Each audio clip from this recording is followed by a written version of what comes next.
विद्यार्थी मित्रांनो, सह्याद्री ट्युटोरियल्समध्ये तुमचं स्वागत आहे. Chemical thermodynamics most important topic आहे. न्यूमेरिकल्सला वेळ न घालवता सुरुवात करूया. खूप न्यूमेरिकल्स आहेत. व्हिडिओ थोडासा मोठा होणार आहे. शेवटपर्यंत बघायचा. एक-एक न्यूमेरिकल झालं की व्हिडिओ तुम्ही पॉज करून ते पहिलं सॉल्व्ह करायचं. ठीक आहे? मग आता वेळ न घालवता पहिल्या न्यूमेरिकलला स्टार्ट करतोय मी. 3 moles of an ideal gas are expanded. Okay, 3 moles of ideal gas expanded isothermally म्हणलंय त्याने. ठीक आहे. एक्सपान्शन आहे, वर्क डन निगेटिव्ह येतं. तुम्ही अगोदर केलं नाही ना कधी न्यूमेरिकल्स, काही हरकत नाही. मी एक्सप्लेन करतोय तुम्हाला. मनातली भीती तर फक्त ठेवू नका बरं का. मी अगोदर केलं नाहीये. डायरेक्ट न्यूमेरिकल्स कसं घेतलं सरांनी. समजावून सांगणार आहे व्यवस्थित, नीट लक्ष द्यायचं. एक्सपान्शन होतंय फ्रॉम याचा अर्थ कळाला का? फ्रॉम म्हणजे सुरुवातीला एवढा व्हॉल्यूम आहे. म्हणजे सुरुवातीचा जो व्हॉल्यूम आहे, तो 15 डीएम क्यूब आहे. ओके. सुरुवातीचा जो व्हॉल्यूम आहे तो 15 डीएम क्यूब आहे आणि नंतर तो व्हॉल्यूम आहे तो 20 डीएम क्यूब होतोय. म्हणजे नंतरचा म्हणजे फायनल व्हॉल्यूम जो आहे तो 20 डीएम क्यूब. आता मी काय सांगणार आहे बघा. डीएम क्यूब म्हणजे लिटर. हे लक्षात घ्या बरं का. लिटर.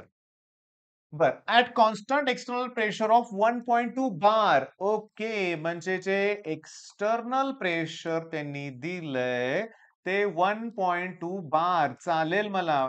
डीएम क्यूब बार हे युनिट आहे. वर्क डन साठी ते युनिट आपण वापरू शकतोय. विचारलं काय? Estimate the amount of work. Amount of work. Okay. मी जरा ब्लॅक कलर घेऊन बघतोय. समजून घ्या. इथं आयसोथर्मल म्हणलंय, पण रिव्हर्सिबल म्हणलेलं नाहीये. त्याच्यामुळे मॅक्सिमम वर्क डनचा फॉर्म्युला इथे येणार आहे का? नाहीये. तेव्हा वर्क डनचा फॉर्म्युला काय येणार? मायनस. आता हे केमिस्ट्री आहे. त्यामुळे इथं मायनस एक्सटर्नल प्रेशर आणि ब्रॅकेटमध्ये येणार V2 minus V1. Okay. External pressure किती आहे? 1.2 बार आहे. 1.2 बार. फायनल व्हॉल्यूम किती होता? 20. ओके. इनिशियल व्हॉल्यूम किती आहे? 15. मग 20 मायनस 15 किती? 5. 5 इंटू 1.2 म्हणजे किती? 6. म्हणजे -6 पण युनिट डीएम क्यूब बार. डीएम क्यूब बार आणि आता लक्षात घ्यायचं डीएम क्यूब बारचं जूलमध्ये कन्व्हर्ट करताना 100 न मल्टिप्लाय करायचं. मग 6 ला 100 न मल्टिप्लाय करा. -600 जूल. Problem finish. निगेटिव्ह का आलं? कारण एक्सपान्शन आहे. इथे जर कॉम्प्रेशन असतं तर वर्क डन पॉझिटिव्ह आलं असतं. पहिला प्रॉब्लेम नोट डाउन करून घ्या. लगेच आता मी दुसरा प्रॉब्लेम घेतोय. Calculate the constant external pressure. Okay. External pressure त्यांनी विचारलेलं आहे. Required to compression work done positive येणार आहे. 2 मोल्स. थांबा. पहिला रिव्हर्सिबल असेल तर त्या मोलचा उपयोग होणार आहे. नाहीतर आपल्या फॉर्म्युल्यात मोल येणारच नाहीये. फ्रॉम व्हॉल्यूम म्हणजे तो V1 असणार आहे. म्हणजे इथं V1 जो इनिशियल व्हॉल्यूम आहे तो 25 डीएम क्यूब म्हणजे लिटरमध्ये दिलाय. कॉम्प्रेशन केल्यामुळे व्हॉल्यूम कमी होतो. तो 13 झालाय. डीएम क्यूब म्हणजे लिटरमध्ये दिलाय. आणि वर्क देताना मात्र तर त्यांनी जूलमध्ये दिलंय. वर्क डन देताना कशात दिलंय? जूल. आणि आता प्रेशर मग कशात काढलं पाहिजे? सांगतो. मी जे वर्क डन लिहिलंय ते नीट बघा. आता इथं काय होतंय सांगा बघू? मी कॉम्प्रेशन आहे. तेव्हा वर्क डन मी पॉझिटिव्ह घेणार आहे. जर एक्सपान्शन असतं तर वर्क डन कसं घेतलं असतं? निगेटिव्ह. मग मी पॉझिटिव्ह घेणार आहे. पण मी लिहितोय काय ते नीट लक्ष द्या. मी 48 नंतर पॉइंट देतोय. 624.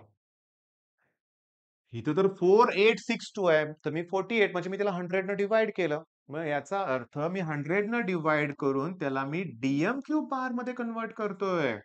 ओके. आणि मग आता जे प्रेशर एक्सटर्नल मिळेल ते मला बारमध्ये मिळेल. मग वर्क डनचा फॉर्म्युला काय? मायनस ते एक्सटर्नल प्रेशर आणि ब्रॅकेटमध्ये काय येणार? V2 minus V1. Work done आपण किती घेतलंय सांगा? 48.62. पुढे तर लिहितोय मी 624 पण लॉग टेबलमध्ये आपल्याला 4च डिजिट असणार आहेत ना. मग त्यामुळे आपल्याला 5व्याची गरज लागणार नाही. आणि तो जर 5 किंवा 5 पेक्षा मोठा असता तर मी 2 चं 3 केलं असतं. पण आता थांबतोय मी अजून काही केलेलं नाहीये. इक्वल्स टू हे एक्सटर्नल प्रेशर मला फाइंड आउट करायचं आहे. फायनल व्हॉल्यूम किती आहे? 13. इनिशियल व्हॉल्यूम किती आहे? 25. म्हणजे 13 - 25 -12. -12 मायनसचं प्लस होतील. मग 48 2.624 ला 12 ला डिवाइड करा, तुम्हाला एक्सटर्नल प्रेशर मिळेल आणि हे तुम्ही कराल 12 4 जा 48, पण ते प्रेशर बार मध्ये येणार. आणि एकदम सिंपल आहे. त्याला 10⁵ न मल्टिप्लाय करा. ते न्यूटन पर मीटर स्क्वेअर मध्ये कन्व्हर्ट होईल. म्हणजे कन्व्हर्जन मी स्टार्टला केलेलं कळालं का? जे ह्याचे युनिट्स आहेत ना, लिटरमध्ये दिलेत ना, म्हणजे डीएम क्यूबमध्ये दिलंय ना, मग मला जर इथं जूलमध्ये ठेवलं असतं ना, तर पुन्हा मीटर क्यूबमध्ये कन्व्हर्ट करावं लागलं असतं. सिंपल करण्याचा प्रयत्न करा. घेताय लिहून, व्हिडिओ पॉज करायचा लगेच प्रॉब्लेम सॉल्व्ह करायचा. पुस्तकातलेच हे प्रॉब्लेम आहेत आणि हेच बोर्डला येणारच. नाही आले तर? अरे बापरे! नाही आलं तर काय मग? मग वर्क डनचं एक्सप्रेशन येईल. ते पण नाही आलं. ह्याचा वेगळा कुठलातरी प्रॉब्लेम व्हॅल्यू चेंज करून येईल आणि त्या पण सोप्या व्हॅल्यू येतील. एवढा अवघड नंबरच्या ऐवजी एखादा सुटतील नंबर. हे लक्षात घ्या. पॉझिटिव्ह ॲटिट्यूड ठेवा. Next question. आता 200 मिली ऑफ इथिलीन आणि HCl हे एच कॅपिटल पाहिजे होतं बरं का लक्षात घ्या. म्हणजे इथिलीन आणि HCl रिएक्ट होतायत. ओके. आणि अकॉर्डिंग टू रिएक्शन म्हणजे ही रिएक्शन दिली. इथे एक एरो राहिलाय बरं का. मी रिएक्शन तुम्हाला लिहून दाखवतो पहिल्यांदा. थोडंसं नवीन आहे आमच्यासाठी या गोष्टी थोडंफार पण मी क्लिअर करतोय हां, काही प्रॉब्लेम ठेवत नाहीये. म्हणजे इथिलीन म्हणजे C2H4 त्याची रिएक्शन होते HCl बरोबर आणि तयार काय होतंय की C2H5Cl C2H5Cl ओके. माझा एक फेव्हरेट क्वेश्चन असतो नवीन मुलांना बरं का. याचे 200 मिली आणि याचे 200 मिली जर एकमेकावर रिएक्ट झाले, तर याचे किती मिली तयार होतील? सेकंदात उत्तर येतं 400 मिली. नाही. व्हॉल्यूम हा ॲडिटिव्ह नसतो. ओके. ह्याचा कोएफिशियंट किती आहे इथं? 1. मग मी ह्याचा कोएफिशियंट 1 साठी 200 मिली घेतले, तर इथं तयार होणाऱ्या 200च मिली. समजा इथं थ्राईस असतं, तर 600 मिली. कोएफिशियंटवर सगळं डिपेंड आहे. बरं, आता सांगतो. याचे 150 मिली बरोबर आहे ना? आणि याचे इथिलीनचे 200 मिली आहेत. सांगू का? तुम्हाला ते लिमिटिंग आणि एक्सेसिंग रिएक्टर असं माहिती आहे तुम्हाला एक्सेसिव्ह म्हणूया आपण ठीक आहे. मग मला सांगा ह्याचे 150 मिली असतील तर ह्याच्या 200 पैकी 200 मिलीवर तर रिएक्ट होणार नाहीये. कोएफिशियंट 1 ला 1च आहे. म्हणजे याचे 150च मिली एकमेकावर रिएक्ट होतील आणि टोटल 300 मिली. आता मिलीचं लिटर करताना 1000 न डिव्हाईड केलं पाहिजे. आलं का 0.3 लिटर हा इनिशियल व्हॉल्यूम. मग फायनल व्हॉल्यूम किती आहे? ह्याचा कोएफिशियंट 1 आहे ना, मग ह्याचे 150 मिली, याच्या 150 मिली बरोबर रिएक्ट होऊन याचे 150च मिली तयार होणार. तुम्ही म्हणाला कसं आहे? अरे मासचं वेगळं असतं. Law of conservation of mass. मासमध्ये ॲडिशन होईल. व्हॉल्यूम हा ॲडिटिव्ह नसतो प्रत्येक वेळेस. बरं. मग 0.15 लिहू का रे बाळांनो डायरेक्ट? याला 1000 ने डिव्हाईड करतो ना. बरं आता काय विचारलंय आणखीन, की calculate pressure volume work done. Pressure किती दिलंय? 1 बार प्रेशर म्हणलंय. मग हे डीएम क्यूब आणि प्रेशर एक्सटर्नल 1 बार. 1 व्हॅल्यू दिली रे. येऊ दे हेच गणित परीक्षेत बोर्डला. गेल्या वर्षी बऱ्याच वेळा तसं झालंय. मी म्हटलं ना हा प्रॉब्लेम येणारच परीक्षेत. तर आलेला पण आहे. मग हा असा प्रॉब्लेम आला तर फार बरं होईल. पण एक लक्षात घ्या तुम्हाला ही कन्सेप्ट कळाली ना 150 आणि 150 तिकडे 300 होणार नाही आहेत लक्षात घ्या. हे कोएफिशियंटवर डिपेंड आहे. इथं कोएफिशियंट जर 4 असता, तर इथं 600 मिली झाले असते. व्हॉल्यूम एक्सपान्शन होऊ शकतो रिएक्शनमध्ये. मग आता वर्क डनचा जो फॉर्म्युला आहे, तो आहे पी एक्सटर्नल आणि ब्रॅकेटमध्ये V2 V1. एक्सटर्नल प्रेशर 1 बार आहे. V2 फायनल व्हॉल्यूम जो आहे, कॉम्प्रेशन येतं बरं का. 0.15 आहे आणि इनिशियल व्हॉल्यूम 0.3 म्हणजे 0.30.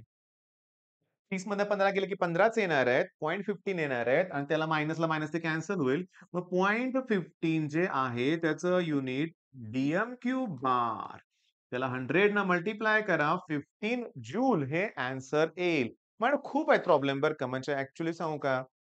सगळंच घेतोय. बरोबर आहे 15 जूल आपला आन्सर करेक्ट आहे. मनात कुठली शंका घ्यायलाच नको. आता मी जी शंका घेऊन आन्सर चेक केलं नको. आणि बरोबर आहे. मग काय शिकला तुम्ही आतापर्यंत?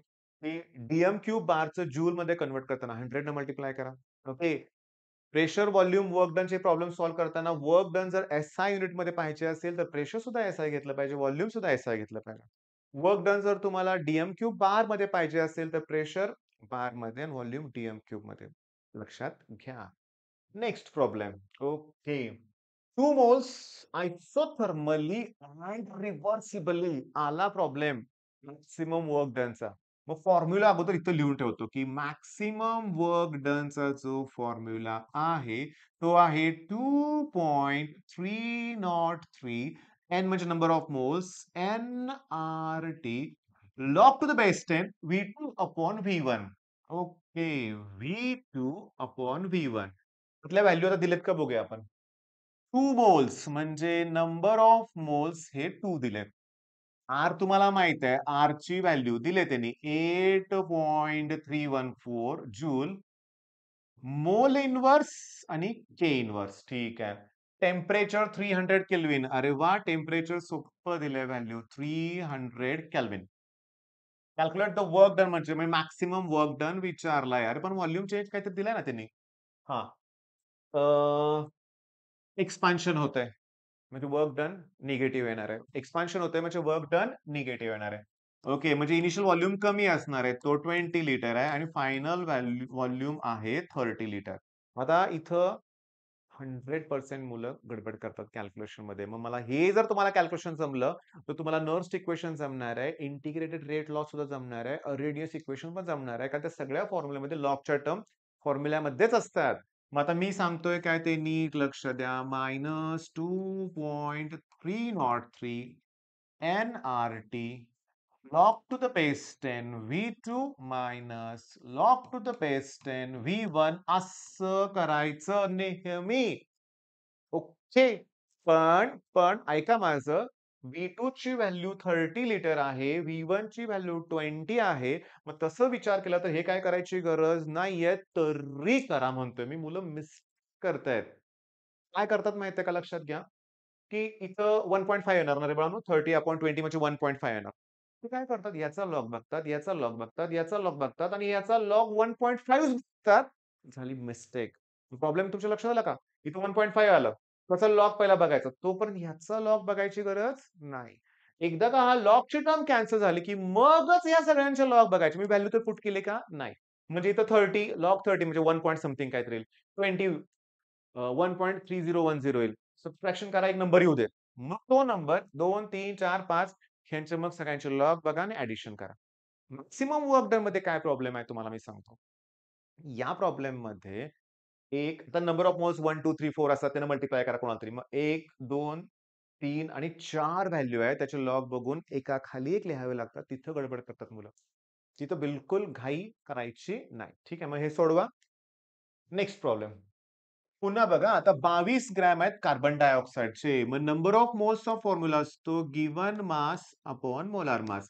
किती ग्रॅम आहेत? 22. आणि कार्बन डायऑक्साइडचं मोलार मास 44 आहे बरं का बाळांनो. कार्बन डायऑक्साइडचं मोलार मास किती आहे? 44.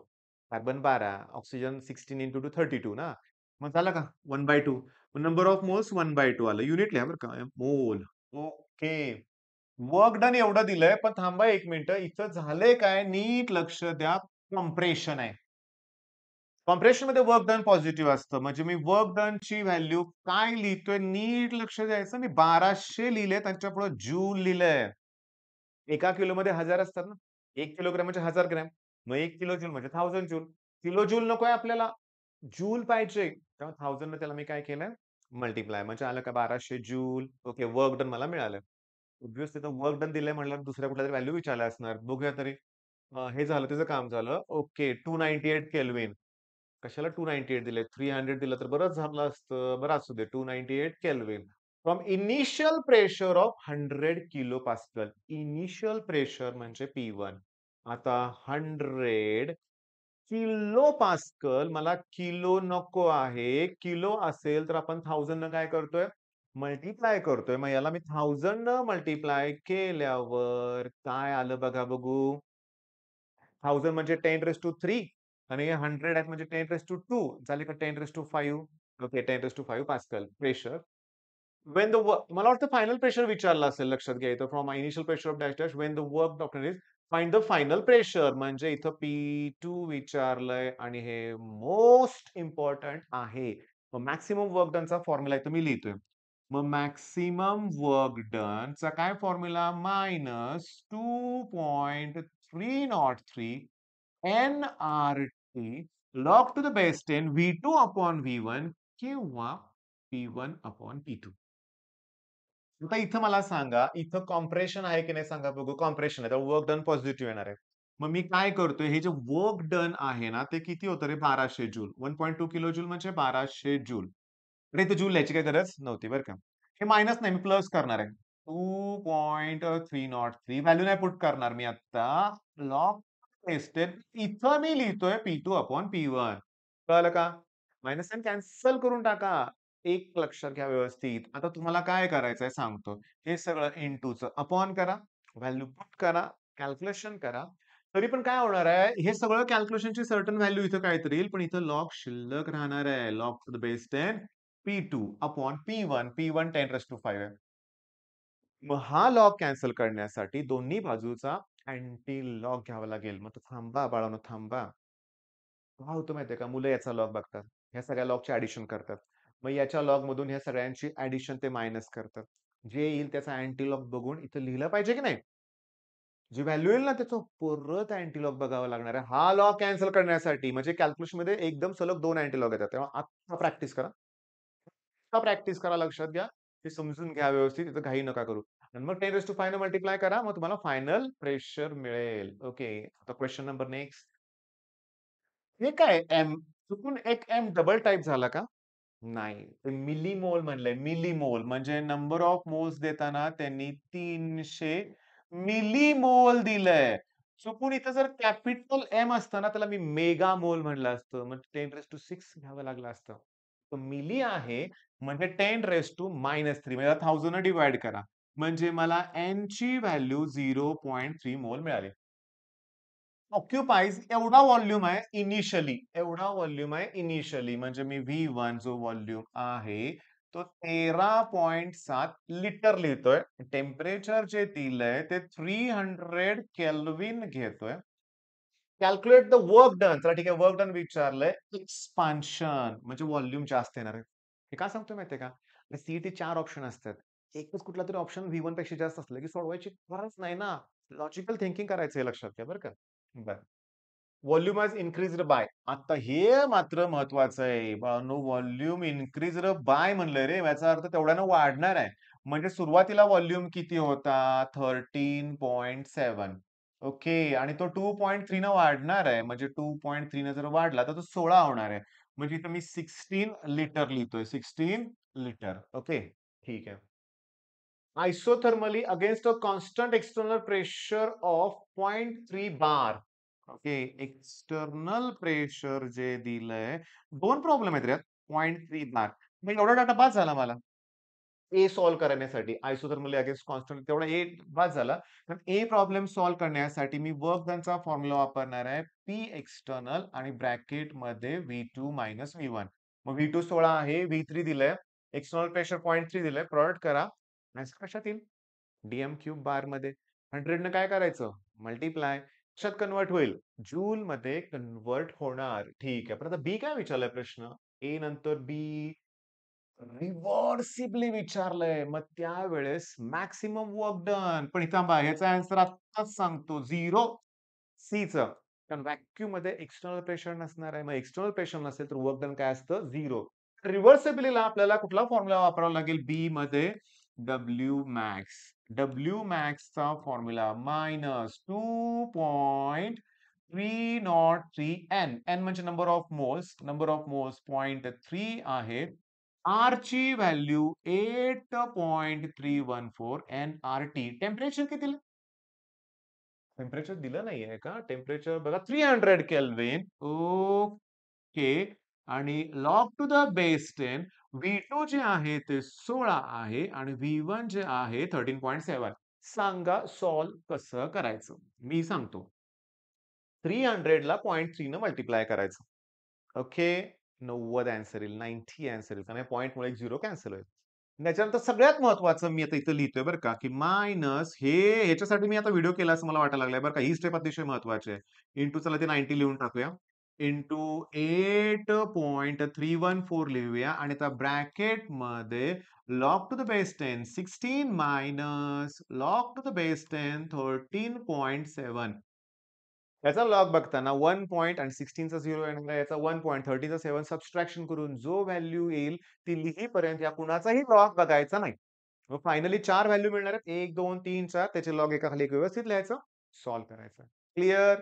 नाहीतर काय होतं माहितीये का बाळांनो? याचा लॉग बघा. त्याच्यानंतर ह्याचा लॉग बघा. डिव्हाईड करतोय मग सबट्रॅक्शन करा. जी व्हॅल्यू येईल त्याचा परत अँटी लॉग बघा. अँटी लॉग बघून इथं परत व्हॅल्यूला त्याचा परत लॉग बघा. त्याचा लॉग गुण आलेल्या व्हॅल्यूचा परत लॉग बघा. अरे कुणी सांगितलंय? हे करा, हे करा. आतापर्यंत केलं नसेल तर ह्याची प्रॅक्टिस करा. हे मला माझ्याच क्लासमधल्या एका मुलानं सजेस्ट केलं होतं. नाहीतर मी देखील बाळांनो ते तसंच करत होतो. आणि मला मग कंटाळा यायचा. अरे मुलं चुकतायत, चुकतायत. पण यानं कोणीही चुकणार नाही. ओके. आता next question. Delta H for the reaction विचारलंय. ओके. दिलेलं आहे. ही डेल्टा एचची व्हॅल्यू दिलेली आहे या रिएक्शनसाठी. Calculate delta U for the reaction at 25 degree Celsius. मी तुम्हाला सांगू का? Delta H that equals to delta U plus delta N R T वापरूया का फॉर्म्युला? त्याच्यातलं डेल्टा एच तर आपल्याला दिलंय. तर हे किलो जूल तर राहू दे किलो जूल मध्येच बरं का. पण तुम्हाला गंमत सांगणार आहे मी सगळं व्यवस्थित एक्सप्लेन करणार आहे. मी काय करतोय बघा, की रिएक्शन पहिला लिहून घेतो. ते जरा इम्पोर्टंट आहे. म्हणजे इथे रिएक्शन अशी आहे, की ट्वाइस सी आणि तो कार्बन आहे. सॉलिड आहे. ट्वाइस H2 की जे गॅसियस आहे, तयार होतंय C2H6 की ते सुद्धा गॅसियस आहे. ओके रिएक्शन बॅलन्स आहे का रे? बॅलन्स आहे. मग आता नीट लक्ष द्या. मी डेल्टा एनच्या इथं जी लिहितो. म्हणजे गॅसियस काढताना gaseous product minus gaseous reactant करावं लागेल. मग प्रॉडक्टचे मोल 1 आहेत. जो कोएफिशियंट आहे ना, तेच मोल असतात आणि रिएक्टंटचे मोल 3 आहेत. ह्याला घेऊ नका. गॅसियस पाहिजे फक्त. तेव्हा डेल्टा एन ची व्हॅल्यू आली का -2. मोस्ट इम्पॉर्टंट शिकवणार आहे इथं लक्षात घ्या. डेल्टा एच ची व्हॅल्यू मी पुट करतोय तर डेल्टा 84.4. डेल्टा यू मला फाइंड आउट करायचं आहे. डेल्टा एन ची व्हॅल्यू पुट करतो -2. आर ची व्हॅल्यू पुट करतोय 8.314 पर 1000 न डिवाइड करायचं आहे. मोस्ट इम्पॉर्टंट ही गोष्ट आहे. का 1000 ने डिवाइड केलं? कारण 8.314 तर व्हॅल्यू जूलमध्ये आहे आणि हे मी किलो जूलमध्ये घेतलंय. तसं नसेल करायचं तर मग याला जूलमध्ये कन्व्हर्ट करा 1000 न मल्टिप्लाय करून किंवा असं काय आणि तसं काय शेवटी तेच येणार ना. आणि इनटू टेम्परेचर 25 डिग्री सेल्सियस म्हणजे 298 केल्विन का रे बाळांनो चेक करा 273 ॲड केलं की. कराल का सॉल्व्ह? हे सगळं सॉल्व्ह करा, सबट्रॅक्शन वगैरे करा, इंटू काय-काय असले करा आणि मायनस इकडे आल्यावर काय होतील प्लस होतील. पण हा निगेटिव्ह आणि तो पॉझिटिव्ह पुन्हा सबट्रॅक्शन करून 84.4 पेक्षा कमीचा आन्सर येणार आहे. आता क्रॉस चेक करत नाहीये मी. ते एकदा चेक करतोय. 84 पेक्षा आन्सर कसं येणार आहे? कमीच येणार आहे. कमीच आलेलं आहे आणि आपलं सोडवलेलं एकदम बरोबर आहे. मग आता क्लिअर हा सुद्धा? ओके. सगळं, सगळं व्यवस्थितच आहे लक्षात घ्या. नेक्स्ट प्रॉब्लेम बघा. इन अ पर्टिक्युलर हा प्रॉब्लेम वाचा बाळांनो. सी-ई-टीत आतापर्यंत जेवढे पेपर झालेत ना, जेव्हापासून सी स्टार्ट झाले, तेव्हापासून फर्स्ट लॉ ऑफ थर्मोडायनामिक्स वरती प्रश्न येतोच आणि तोच हा प्रश्न आहे. व्यवस्थित समजून घ्यायचा आपण. ठीक आहे. आणि हा बोर्डला आहे तसा आला होता. हाच क्वेश्चन आला होता. 1 मिनिटाचा ब्रेक घेतला होता पाणी प्यायला म्हणूया आपण. ओके. आता नीट लक्ष द्या. काय दिलंय याच्यात in a particular reaction 2 kilo joule heat काय झाले? रिलीज झाले. आता हीटसाठी मी Q वापरतोय. 2 किलो जूल आणि हीट जर रिलीज होत असेल तर मायनस साइन घ्यायचं. हीट ॲब्सॉर्ब होत असेल तर पॉझिटिव्ह घ्यायचं. नोट डाउन करून ठेवताय. जर माहीत नसेल, कधी केलं नसेल तर. पण हे येणाऱ्या परीक्षेत सीईटीतला 1 मार्क आता फिक्स होणार आहे. रिलीज असेल तर निगेटिव्ह, ॲब्सॉर्ब केलं तर positive by the system and 6 kilo joule work is done on the system. आता सांगतो. Work done on the system म्हणजे compression. Work done by the system म्हणजे एक्सपान्शन. एक्सपान्शन मध्ये वर्क डन निगेटिव्ह असते इथं on the system आहे तर work done positive येणार आहे 6 किलो जूल. आणि विचारलंय काय डेल्टा एच आणि डेल्टा यू. आता फॉर्म्युला काय delta U equals to Q plus W. Physics मध्ये नाही आहे बरं का. केमिस्ट मध्ये प्लस डब्ल्यू आणि फिजिक्स मध्ये मायनस डब्ल्यू. आता क्यू ची व्हॅल्यू पुट करा -2. डब्ल्यू ची व्हॅल्यू पुट करा 6. आन्सर येणार आहे 4 किलो जूल. मानो दोघांचे युनिट सेम होते हे लक्षात घ्यायचं नाहीतर फसवतात ते. एका ठिकाणी जूल देतील, एका ठिकाणी किलो जूल देतील. गडबड करायची नाही. ठीक आहे. बरं अजून काय विचारलंय? Delta H. पुस्तक उघडून बघा डेल्टा एच म्हणजे क्यूच असतं लक्षात घ्या. डेल्टा एच म्हणजे क्यू चीच व्हॅल्यू असते बरोबर आहे. Q equals to delta H and that equals to -2 kilo joule आणि वर्क आणि हे जे येते ते 4 किलो जूल. क्लिअर झालं? हीट रिलीज केलं असेल तर निगेटिव्ह. ॲब्सॉर्ब केलं तर positive. Compression work done positive. Expansion work done काय येणार आहे? Negative. Okay. Next problem. Calculate the work done in oxidation of 4 moles of sulphur dioxide.